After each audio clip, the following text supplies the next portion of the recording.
The different cities and municipalities comprising the province of Pampanga in Region 3 or Central Luzon region. The province of Pampanga has the city of San Fernando as its provincial center or provincial capital. It is a part of the Luzon Island Group in Region 3 or Central Luzon region. It is composed of 3 cities, 19 municipalities, and 505 barangays. It was founded on December 11, 1571. The total land area is 2,002.20 kilometers squared or 773.05 square miles. The province of Pampanga is bordered clockwise from the north by Tarlac, Nueva Ecija, Bulacan, Manila Bay, Bataan, and Zambales.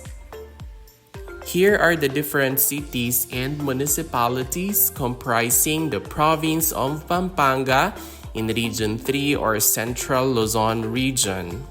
The municipality of Apalit with 12 barangays, municipality of Arayat with 30 barangays, municipality of Bacoor with 21 barangays, municipality of Candaba with 33 barangays, municipality of Florida Blanca with 33 barangays, municipality of Guagua with 31 barangays, municipality of Lubao with 44 barangays, and the component city, Mabalacat City with 27 barangays.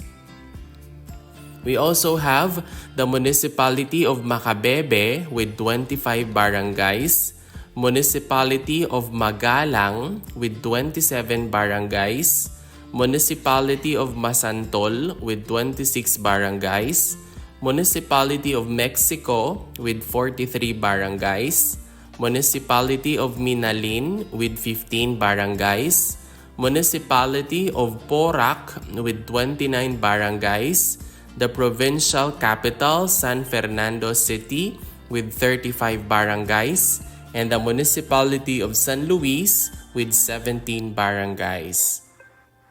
We also have the municipality of San Simon with 14 barangays, municipality of Santa Ana with 14 barangays, municipality of Santa Rita with 10 barangays, municipality of Santo Tomas with 7 barangays, and the municipality of Sasmuan with 12 barangays.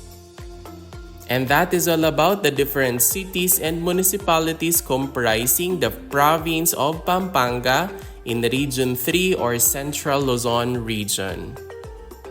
If you learned something new from this video, please don't forget to click like, leave a comment, and subscribe.